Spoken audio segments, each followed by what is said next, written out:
નમસ્કાર વિદ્યાર્થી મિત્રો। ચેપ્ટર 3 વિદ્યુત રસાયણ વિજ્ઞાનના અગાઉ આપણે 7 વિડીયો જોયા। 8મા વિડીયોમાં આપ સર્વેનું સ્વાગત છે। હવે અહીંયા ચેપ્ટરમાં એક નવો વળાંક આવે છે, આખો અધ્યાય બદલાય છે। એટલે હવે લગભગ 2-3 વિડીયોમાં આપણે વાહકતાની વાત કરવાની છે। તો 2 પ્રકારની વાહકતાની વાત છે અહીંયા, એક ધાત્વીય વાહકતા અને એક આયનીય વાહકતા। હવે ધાત્વીય વાહકતા એટલે શું? ધાતુમાં કે ધાતુનો તાર હોય કે ધાતુનો સળિયો હોય એમાં વિદ્યુતનું વહન કેવી રીતે થાય, તો એ તમે ભૂતકાળમાં પણ શીખી ગયા છો। ધાતુમાં ઇલેક્ટ્રોનનું વહન, વિદ્યુતનું વહન કેવી રીતે થાય। મોટા ભાગે આ ચેપ્ટરમાં આપણે આયનીય વાહકતાની વાત કરવાની છે। હવે આયનીય વાહકતા એટલે દ્રાવણમાં કોઈ પણ દ્રાવણ છે એમાં તમે વિદ્યુતનું વહન કરાવો તો એ આયનોના લીધે થતું હોય, ધન આયન અને ઋણ આયનના લીધે, એટલે એને આયનીય વાહકતા કહેવાય। તો સૌથી પહેલા ધાત્વીય વાહકતા એટલે શું અને તેને અસર કરતા પરિબળો કયા કયા છે એની જરાક ચર્ચા કરી। તો ધાતુમાં વહન કેવી રીતે થાય? માની લઈએ આપણે એક કોઈ ધાતુનો તાર લીધેલો છે, માની લો સોડિયમ ધાતુનો ટુકડો તમે લીધેલો છે, તો ધાતુના ટુકડામાં ધાતુના પરમાણુ હોય। હવે ઘન ધાતુ હોય એટલે એના પરમાણુ નજીક નજીક ગોઠવાયેલા હોય, અસંખ્ય પરમાણુ હોય, પણ આપણે એક ઉદાહરણ પૂરતું આ લઈએ છીએ। અહીંયા એક આપણે તાર જોડી દઈએ છીએ, એક બેટરી, એક બલ્બ,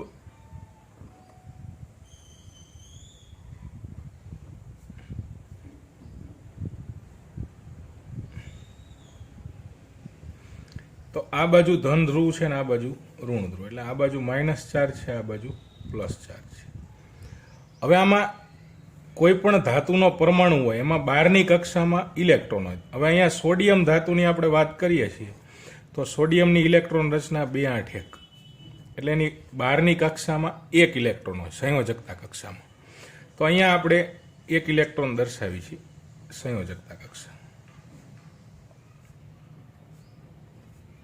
હવે અહીંયા શું થાય? બેટરી દ્વારા તમે વિદ્યુત પસાર કરો, આ બાજુ પ્લસ વીજભાર છે, એટલે આ પરમાણુનો જે બહારની કક્ષાનો ઇલેક્ટ્રોન છે એ છટકીને તારમાં આવશે।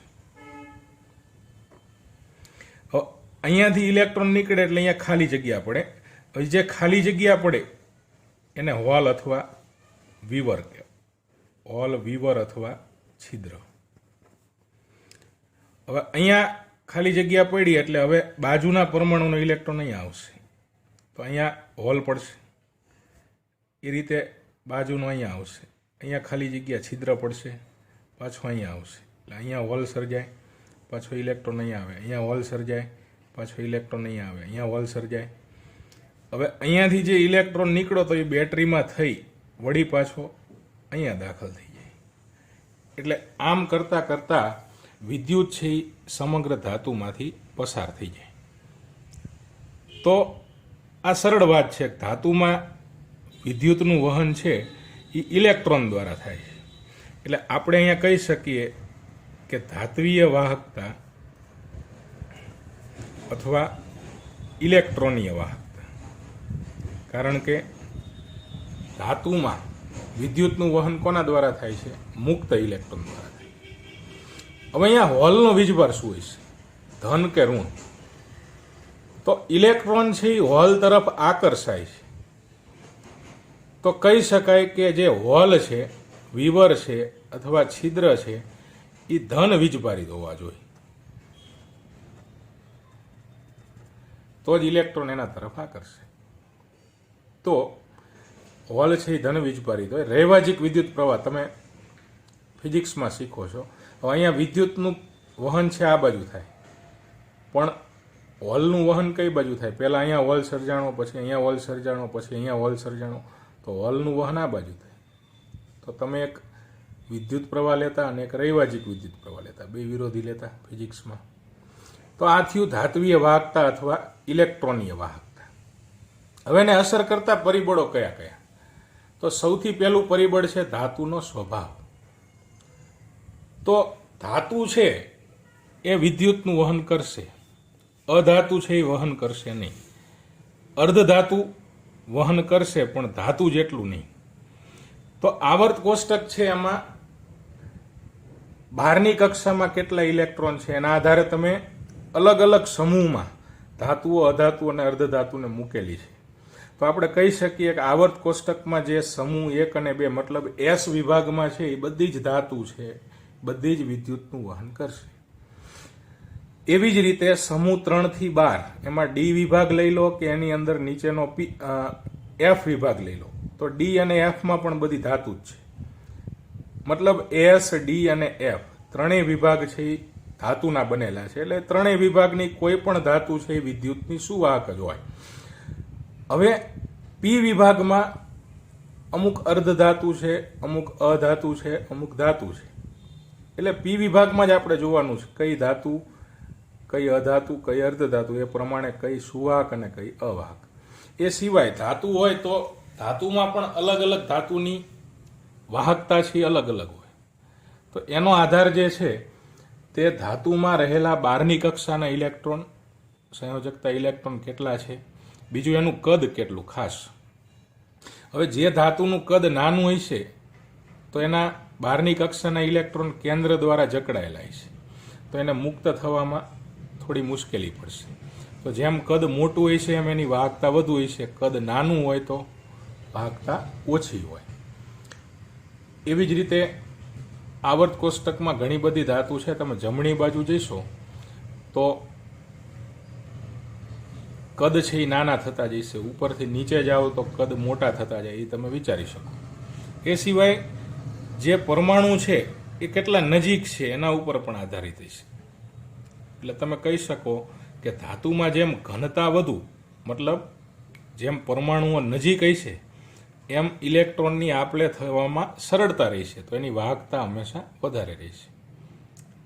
તો આ ઉદાહરણમાં તમે વિચારી શકો કે સોનું, ચાંદી આ બધા ડી વિભાગમાં જમણી બાજુ છે. હવે એના કદ નાના પણ ભારે ધાતુઓ છે. ભારે એટલે એની ઘનતા વધુ, એના પરમાણુઓ ખૂબ નજીક ગોઠવાયેલા છે, એટલે એની વિદ્યુત વાહકતા વધુ છે. આપણે તાંબુ છે, તાંબાનો તાર વાપરીએ જ છીએ. તો તાંબાનો તાર વાપરવાનું કારણ શું? તો કે એની જે કણો છે એ નજીક છે, બીજું સરળતાથી ઇલેક્ટ્રોન ગુમાવી શકે છે, એટલે એની વાહકતા વધુ. એલ્યુમિનિયમ કરતાં તાંબાની વાહકતા વધુ છે. સિલ્વરની વાહકતા એલ્યુમિનિયમ, કોપર બંને કરતાં વધુ, પણ એ મોંઘી ધાતુ છે એટલે આપણે એના તાર વાપરતા નથી. તો આ થયો ધાતુનો સ્વભાવ કે એમાં કણોની ગોઠવણી કેવી રીત છે, નજીક છે કે દૂર છે. હવે સંયોજકતા ઇલેક્ટ્રોનની સંખ્યા, કે જે તત્વમાં 1, 2 કે 3 ઇલેક્ટ્રોન હોય તો જ ઇલેક્ટ્રોન ગુમાવશે. આપણે અગાઉ પણ શીખી ગયા છીએ કે 1 ઇલેક્ટ્રોન હોય તો 1 ગુમાવે, 2 હોય તો 2 ગુમાવે, 3 હોય તો 3 ગુમાવે. 4 વાળો શું કરે? 4 ઇલેક્ટ્રોન ગુમાવે અથવા મેળવે, એટલે એ અર્ધધાતુમાં આવશે. જેમાં 5, 6 અને 7 ઇલેક્ટ્રોન હોય એ બધી આપણે અધાતુ કહીએ છીએ. તો એ ઇલેક્ટ્રોન મેળવવાનું કામ કરે છે, ઇલેક્ટ્રોન ગુમાવતા નથી. એટલે અધાતુ છે એ વિદ્યુતનું વહન કરશે નહીં, ધાતુ બધી વિદ્યુતનું વહન કરશે. એમાં પણ જેમાં બહારની કક્ષામાં 1 ઇલેક્ટ્રોન હોય સરળતાથી 1 ગુમાવી દેશે. 2 અને 3 ની સાપેક્ષમાં જેમાં 1 હોય તો એ 1 સરળતાથી ગુમાવી શકે, એટલે એની વાહકતા થોડીક વધુ હોય છે. એટલે સંયોજકતા ઇલેક્ટ્રોન પર આધારે છે. હવે તાપમાન, ખાસ મુદ્દો છે તાપમાન. તો અહીંયા તમે ટેમ્પરેચર વધારો તો શું થાય? ખાસ સમજવા જેવું છે કે તમે ટેમ્પરેચર વધારશો તો આ કણો છે એ દૂર જશે. ગરમ કરવાથી હંમેશા શું થાય? કણો છે દૂર જાય. તો અહીંયા ટેમ્પરેચર વધારવાથી ધાતુના કણો, ધાતુના પરમાણુઓ દૂર જશે. દૂર જાય, ધાતુના પરમાણુ દૂર ખસે. દૂર ખસે તો ઇલેક્ટ્રોનનું જે વહન છે એ પહેલા કરતાં શું બનશે? મુશ્કેલ. એટલે શું કહી શકાય? વાહકતા ઘટશે. એટલે તમે અહીંયા કહી શકો કે ટેમ્પરેચર અને ધાત્વીય વાહકતાને કેવો સંબંધ છે? વ્યસ્ત સંબંધ છે. અથવા તમે કહી શકો કે ટેમ્પરેચર અને ઇલેક્ટ્રોનીય વાહકતાને વ્યસ્ત સંબંધ છે. જેમ ટેમ્પરેચર વધશે એમ ધાતુની વાહકતા ઘટશે. એનું કારણ શું? તો કે ટેમ્પરેચર વધારવાથી કણો છે એ દૂર ખસે, જેથી ઇલેક્ટ્રોનનું વહન જે છે પહેલાં કરતાં મુશ્કેલ બને. તો આ થઈ ધાત્વીય વાહકતા અને એને અસર કરતા પરિબળો. હવે વાત કરીએ આયનીય વાહકતાની, જે આપણે આ ચેપ્ટરમાં ખૂબ અગત્યનું છે. હવે આયનીય એટલે કે દ્રાવણની જે વાહકતા છે એને અસર કરતા પરિબળોની વાત કરીએ. હવે આ દ્રાવણ છે વિદ્યુતનું સુવાહક છે કે અવાહક, એ નક્કી કરવા માટે તમારે શું કરવું પડે?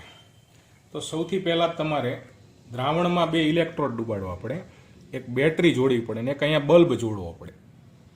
તો જો આ દ્રાવણ છે વિદ્યુત પસાર કરતો હોય તો અહીંયા બલ્બ છે એ ચાલુ થાય, જે તમે પ્રાઇમરીમાં એક નાનકડા પ્રયોગ દ્વારા સમજતા. હવે શુદ્ધ પાણી કેવું છે? શુદ્ધ પાણી છે એ વિદ્યુતનું અવાહક છે, કારણ કે એમાં ક્ષાર હોતા નથી. પણ આપણે જે નોર્મલ પાણી તળાવમાં કે દરિયામાં જે પાણી હોય એમાં ક્ષાર ભળી ગયા હોય, તો એ જે પાણી તમે વાપરો તો એ વિદ્યુતનું સુવાહક હોય છે. તો એ કેમ સુવાહક બન્યું? નિસ્યંદિત પાણી અવાહક હતું, પણ એમાં ક્ષાર ભળવાથી NaCl જેવા ક્ષાર ભળે તો એ સુવાહક બને છે. એનું કારણ શું? તમે NaCl નિસ્યંદિત પાણીમાં નાખો તો એમાં 2 આયનો મળે, Na+Cl-. હવે આ Na+ છે એ ઋણ ધ્રુવ ઉપર જાય અને Cl- છે એ ધન ધ્રુવ ઉપર જાય. તો Na+ શું કરે? હવે ધન આયન છે, ઇલેક્ટ્રોન ગુમાવીને બન્યો હોય, તો Na+ શું કરશે? એક ઇલેક્ટ્રોન મેળવશે અને Na માં ફેરવાય છે. જ્યારે Cl- શું કરશે? Cl2 માં ફેરવાય છે, એક ઇલેક્ટ્રોન ગુમાવશે. એટલે અહીંયા થાય શું? Cl- અહીંયા ઇલેક્ટ્રોન ગુમાવે, ઇલેક્ટ્રોન ફરીને આ ધ્રુવ ઉપર આવે, આ ધ્રુવ ઉપર કોણ મેળવશે? Na+. તો આના કારણે આ જે પાણી હતું નિસ્યંદિત પાણી, એમાં તમે NaCl નાખ્યા, આયનો નાખ્યા, એટલે આ દ્રાવણ છે એ વિદ્યુતનું સુવાહક બન્યું. તો એટલે આપણે જે દ્રાવણની વાહકતા છે એને આયનીય વાહકતા નામ આપ્યું. હવે આમાં કયા કયા પરિબળો અસર કરે? તો સૌથી પહેલા તો ઉમેરેલા વિદ્યુત વિભાજ્યનો સ્વભાવ. હવે સ્વભાવ મતલબ 2 પ્રકારના સ્વભાવ આવશે, એક પ્રબળ વિદ્યુત વિભાજ્ય અને એક નિર્બળ વિદ્યુત વિભાજ્ય. જો તમે પ્રબળ વિદ્યુત વિભાજ્ય નાખો તો એની વાહકતા વધુ હોય છે, અને નિર્બળ વિદ્યુત વિભાજ્ય નાખશો તો એની વાહકતા ઓછી રહેશે. વિદ્યુત વિભાજ્ય એટલે દ્રાવ્ય. તમે ધારો કે મીઠું નાખો છો તો એને વિદ્યુત વિભાજ્ય કહેવાય. તો આમાં કયા પ્રબળ વિદ્યુત વિભાજ્યો છે અને કયા નિર્બળ વિદ્યુત વિભાજ્યો છે એની આગળ આપણે ચર્ચા કરશું. પણ અત્યારે હાલ પૂરતું આપણે એવું કહી શકીએ કે જે બધા પ્રબળ એસિડ છે, પ્રબળ બેઝ છે, અને પ્રબળ એસિડના અને પ્રબળ બેઝના ક્ષાર છે, બધા પ્રબળ વિદ્યુત વિભાજ્યમાં આવશે. અને નિર્બળ એસિડ અને નિર્બળ બેઝ અને નિર્બળ એસિડ અને નિર્બળ બેઝના ક્ષાર બધા નિર્બળ વિદ્યુત વિભાજ્યમાં આવશે. તો તમે સમજી શકો કે તમે HCl નાખો 1 મોલ, તો એમાં 100% આયનીકરણ થાય, એટલે બધા આયનો તમને મળે. જ્યારે એસિડિક એસિડ નાખો તો એ નિર્બળ કહેવાય. તો એમાં તમે ધારો કે 100 એસિડિક એસિડના અણુ લેશો તો એમાં 100 છૂટા નથી પડતા, એનું 2% જ આયનીકરણ થાય, 2 થી 3%. તો એમાં તમને આયનો ઓછા મળશે, તો એની વાહકતા ઓછી રહેશે. તો આ પહેલો મુદ્દો થયો વિદ્યુત વિભાજ્યનો સ્વભાવ. ચાલો, બીજો મુદ્દો છે નીપજેલા આયનોનું કદ અને દ્રાવક યોજન. કદ મોટું હોય તો મુશ્કેલી સર્જાય, કદ નાનું હોય તો એને સરળ રહે. પણ મહત્વનો મુદ્દો આ છે કે દ્રાવક યોજન. દ્રાવક યોજન એટલે એની ઓગળવાની ક્ષમતા. હવે તમે મુઠ્ઠી ભરીને તમે મીઠું નાખી દો, પણ એમાં બધું ઓગળતું ન હોય તો એ મીઠું આખું મીઠું કંઈ વિદ્યુત વહનમાં તમને મદદરૂપ થવાનું નથી. તો અમુક સંયોજનો છે, અમુક જે વિદ્યુત વિભાજ્યો છે એની દ્રાવ્યતા ઓછી હોય, તો એ તમને વાહકતા ઓછી આપશે. અમુક સરળતાથી ઓગળી જતા હોય તો દ્રાવક યોજન વધુ હોય, મતલબ એની દ્રાવ્યતા વધુ હોય. તો દ્રાવક યોજનનો અર્થ આપણે કરશું દ્રાવ્યતા. તો સરળતાથી ઓગળે તો એની વાહકતા વધુ મળશે.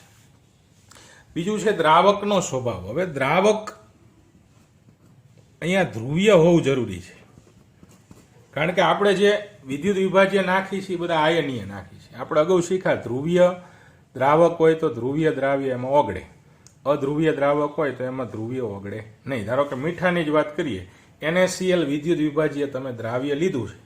હવે અહીંયા તમે દ્રાવક તરીકે પાણી લો તો એમાં મીઠું સરળતાથી ઓગળી જાય છે, કારણ કે પાણી છે એ ધ્રુવીય દ્રાવક છે.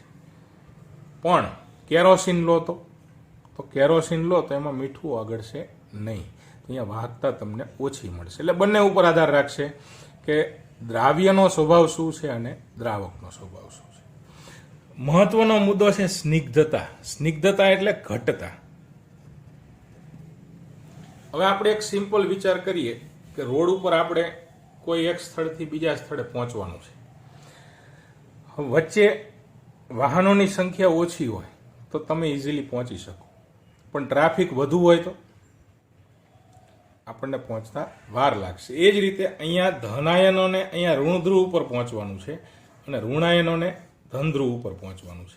હવે અહીંયા બીજા આયનો હશે વધુ માત્રામાં, તો અહીંયા શું થશે કે ધારો કે Na પ્લસ વધુ હશે તો એ Cl ને ખેંચશે, Cl વધુ હોય તો એ Na ને ખેંચી રાખશે, તો એને જવામાં મુશ્કેલી પડશે. તો અહીંયા સિમ્પલ કહી શકાય કે સ્નિગ્ધતા વધુ હોય તો વાહકતા ઘટશે. એટલે મધ છે ધારો તો મધની સ્નિગ્ધતા વધુ કહેવાય. તો અહીંયા ઘટતા, જેમ પાતળું દ્રાવણ હશે એમ આયનોને જવામાં મજા આવશે. તો એ જ મુદ્દો આ છે વિદ્યુત વિભાજ્યની સાંદ્રતા. તો અહીંયા કહી શકાય કે જેમ સાંદ્રતા વધે એમ ટ્રાફિક વધશે, અને જેમ ટ્રાફિક વધશે એમ આયનોને જવામાં મુશ્કેલી પડશે, તો એના લીધે વાહકતા ઘટશે. ચાલો, ટેમ્પરેચર કેવી રીતે અસર કરશે? તો તમે ટેમ્પરેચર વધારો બે રીતે સમજીએ કે ટેમ્પરેચર વધારો તો હંમેશા કદ છે એ વધે. ગરમ થાય એટલે કણો છૂટા પડે. કદ વધે તો એની સાંદ્રતા ઘટે. હવે સાંદ્રતાને અને વાહકતાને વ્યસ્ત સંબંધ. તો સાંદ્રતા ઘટે તો વાહકતા વધે. તો અહીંયા ટેમ્પરેચરને અને વાહકતાને સમપ્રમાણ છે. એટલે અહીંયા કહી શકાય કે ટેમ્પરેચર અને આયનીય વાહકતા બેને સમપ્રમાણ છે. આગળ ધાત્વીય વાહકતા અને ટેમ્પરેચર સાથે વ્યસ્ત સંબંધ હતો.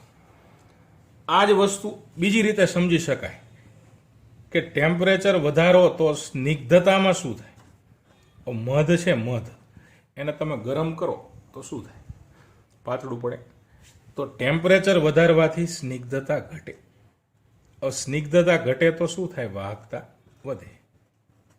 તો અહીંયા પણ એ જ સંબંધ મળ્યો. ટેમ્પરેચર અને વાહકતાને કેવો સંબંધ છે? અહીંયા સમપ્રમાણ છે. તો હંમેશા યાદ રાખવું કે ટેમ્પરેચર વધે તો ધાતુમાં કણો છૂટા પડે, એના લીધે એની વાહકતા ઘટતી હતી. જ્યારે અહીંયા ટેમ્પરેચર વધારવાથી જેની સાંદ્રતા ઓછી થાય, મતલબ એનું ટ્રાફિક છે ઓછું થશે, સ્નિગ્ધતા ઘટી જશે, તો આયનોને પહોંચવામાં સરળતા રહેશે, તો એની વાહકતામાં વધારો થાય છે. હવે નેક્સ્ટ થોડાક અવરોધકતા, વાહકતા અને એની ચર્ચા કરીએ. તમારી ટેક્સ્ટબુકના પેજ નંબર 76 ઉપર એક કોષ્ટક 3.2 આપેલું છે. એમાં કેટલાક વાહક આપેલા છે, કેટલાક અવાહક આપેલા છે અને કેટલાક અર્ધવાહક આપેલા છે. અર્ધવાહકમાં સિલિકોન, જર્મેનિયમ અને ક્યુપ્રિક ઓક્સાઇડ CuO આપેલું છે, અને અવાહકમાં ખાસ કાચ આપેલું છે, ટેફલોન આપેલું છે. ટેફલોન એટલે શું? તો ટેફલોન પટ્ટી આવે, આપણે જે નળ છે એને લગાડવો હોય ત્યારે એક સફેદ ટેપ લગાડી છે, એ ટેફલોન પટ્ટી હોય. એ સિવાય ઢોસા બનાવવા માટે જે નોનસ્ટિક તવા હોય, એ નોનસ્ટિક તવામાં ઉપર એક પ્લાસ્ટિક જેવું પડ હોય, એ ટેફલોનનું બનેલું હોય, જેનાથી ઢોસો છે એ તવા સાથે ચોંટતો નથી. તો આ ટેફલોન થયું. તો એની અલગ અલગ વાહકતા ને બધું આપેલું છે, એ જરાક અભ્યાસ કરવો. એના આંકડા આપણે યાદ નથી રાખવાના, ખાલી એને જોવાનું છે. હવે અવરોધ, જેનો સિમ્બોલ આર છે એ ખ્યાલ જ છે તમે. અવરોધ કોઈ પણ ધાતુ હોય કે કોઈ પણ દ્રાવણ હોય એનો અવરોધ તમે વિસ્ટન બ્રિજ વડે માપો છો, ફિઝિક્સમાં આવતું. બીજું છે અવરોધકતાનો સિમ્બોલ રો. આ સિમ્બોલ છે ને રો વંચાય. અવરોધકતા એટલે વિશિષ્ટ અવરોધ, બંને એક જ. એ સિવાય વાહકતા, એનો સિમ્બોલ જી છે, અને વિશિષ્ટ વાહકતાનો સિમ્બોલ કે છે, કપા. એ કપા ઉપરથી કે શબ્દ સંજ્ઞા આપેલી છે. હવે અવરોધનું એક સૂત્ર તમને આવડે છે. અવરોધનું સૂત્ર શું? R is equal to rho L upon A. એટલે તારની લંબાઈ જેમ વધુ હોય ને એમ એનો અવરોધ વધુ હોય, પણ એનું ક્ષેત્રફળ વધુ હોય એમ એનો અવરોધ ઓછો હોય. એટલે કે જેમ જાડો તાર છે એમ અવરોધ ઓછો હોય છે, પણ લાંબો તાર છે એમ એનો અવરોધ વધુ હોય છે. આવું તમે ફિઝિક્સમાં શીખતા. આ એક મૂળ સૂત્ર તમારે યાદ રાખવાનું. આ સિવાય એક પણ સૂત્ર તમારે યાદ રાખવાના નથી. હવે રોનું સૂત્ર બનાવવું હોય તો શું થાય? તો આમાં રોને તમે કરતા બનાવી દો તો રો ઇઝ ઇક્વલ ટુ શું લખાય? તો rho is equal to R. A ઉપર જશે અને એલ નીચે આવશે. તો એક જ સૂત્ર યાદ રાખવાનું આપણે અવરોધનું.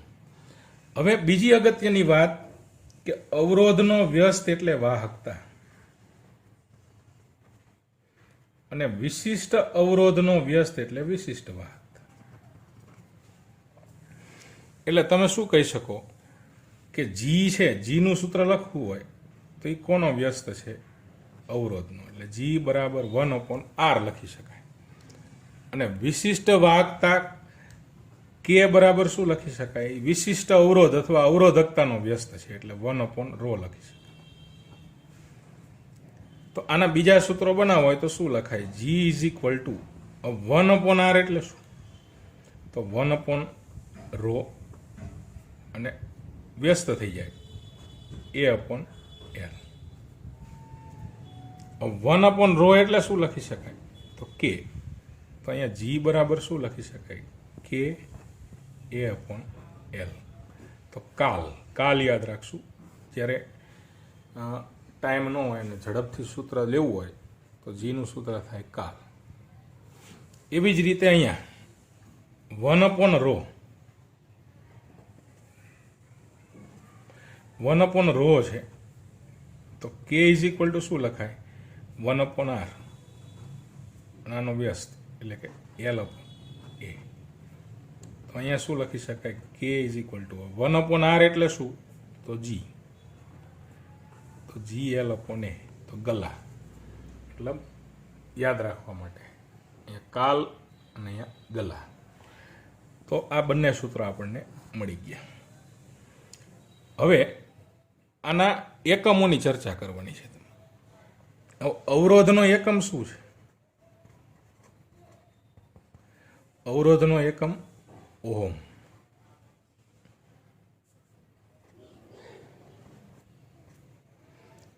ઓહમ અથવા તમે મો ઇન્વર્સ પણ લખી શકો.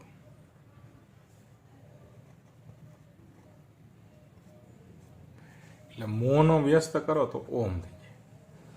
હવે મો છે એની બદલે તમે એક નવો એકમ સિમન્સ લખી શકશો.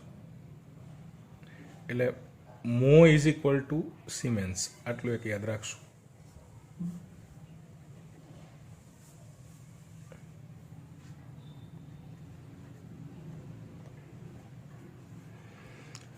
તો અવરોધના 3 એકમો તમને મળ્યા. ઓહમ અથવા મો ઇન્વર્સ અથવા સિમેન્સ ઇન્વર્સ. હવે અવરોધકતાના એકમો શું બનશે? ચલો, અવરોધકતાનો એકમ બનાવવો હોય અવરોધકતાના સૂત્રમાં એક અવરોધનો એકમ આવે. અવરોધનો એકમ શું આવશે? ઓહમ. હવે ક્ષેત્રફળનો એકમ શું આવે? Metre square. નીચે લંબાઈનો એકમ શું આવે? મીટર. તો મીટર સ્ક્વેર પ્રતિ મીટર એટલે 1 મીટર ઉડી જાય એટલે ઓહમ ઇન્ટુ મીટર, અથવા શું લખી શકાય? Ohm into centimetre. જો તાર નાનો હોય તો તમે સેન્ટીમીટર વાપરી શકો. ચાલો, બીજા એકમ બનાવવા છે તો ઓહમની બદલે શું લખાય? મો ઇન્વર્સ ઇન્ટુ મીટર અથવા મો ઇન્વર્સ ઇન્ટુ સેન્ટીમીટર. ત્રીજો એકમ લખવો હોય તો siemens inverse into metre, siemens inverse into centimetre. તો આ થયા અવરોધકતાના એકમ. હવે વાહકતા જીનો એકમ લખવો હોય તો આમાં કંઈ તમારે મૂકવાની જરૂર નહીં. અહીંયા તમે એકમો મૂકો તો જ મળે એવું નહીં. અહીંયા સીધી જ વાત છે કે જી છે એ અવરોધનો વ્યસ્ત છે, તો જીનો એકમ છે એ અવરોધના એકમનો વ્યસ્ત થાય, એટલે જીનો એકમ શું બને તો 1/ઓહમ મળે, અથવા એને શું લખાય ઓહમ ઇન્વર્સ. ઓહમ ઇન્વર્સ એની બદલે શું લખાય મો, અથવા શું લખાય સિમેન્સ. તો આ દરેક એકમ કોના થયા વાહકતાના. ઓહમ ઇન્વર્સ તો ઓહમનો વ્યસ્ત શું થાય મો, મો એટલે જ શું સિમેન્સ. તો આ બધા જ એકમ જીના છે. હવે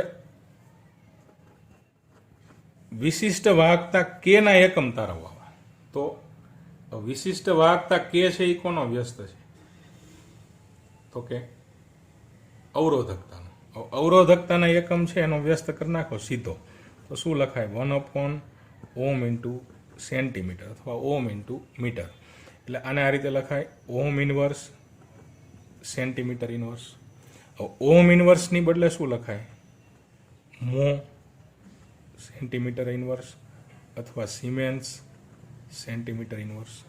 તો આ બધા એકમ કોના થયા વિશિષ્ટ વાહકતા. તો ટૂંકમાં તમારે યાદ ખાલી આ એક જ સૂત્ર રાખવાનું થાય, અને આ વસ્તુ યાદ રાખવાની થાય કે અવરોધનો વ્યસ્ત એટલે વાહકતા જી, અને અવરોધકતાનો વ્યસ્ત એટલે વિશિષ્ટ વાહકતા કે. હવે ઘણી બધી વખત વિશિષ્ટ વાહકતા કે છે એને વાહકતા જ લખેલું હોય, તો આપણને ખબર કઈ રીતે પડે કે વાહકતા એટલે જી લેવાનો કે લેવાનો. તો એ એકમ ઉપરથી ખ્યાલ આવે. હું તમને એમ કહું કે એક એક્સ નામનું સંયોજન છે એની વાહકતા 10⁻² સિમેન્સ સેન્ટીમીટર ઇન્વર્સ છે. તો હવે જો જી હોત તો એનો એકમ સિમેન્સ હોત, પણ કે છે તો એનો એકમ શું હોય સિમેન્સ સેન્ટીમીટર ઇન્વર્સ. તો ભલે વાહકતા જ કીધું હોય પણ એના એકમ ઉપરથી ખ્યાલ આવશે કે છે કે જી છે. બીજું અહીંયા આ L/A છે એને કોસ અચળાંક કીધો છે G⁻, એની આપણે આગળ ચર્ચા કરશું. તો હાલમાં આ ખૂબ અગત્યનું છે. જો આટલી બાબત તમને ખ્યાલ હશે તો આગળનું કામ આપણું એકદમ સરળ થઈ જશે. એટલે આશા રાખું કે આગલા જે વાહકતા ઇલેક્ટ્રોનની વાહકતા અને દ્રાવણની વાહકતા કદાચ એટલું બધું યાદ ન રહે ચાલે, પણ આ વસ્તુ આ 4 બાબત છે અને એના એકમો છે એ ખાસ પાકા કરી લેવા, જેથી આગળના લેક્ચરમાં સરળતા રહેશે. નમસ્કાર.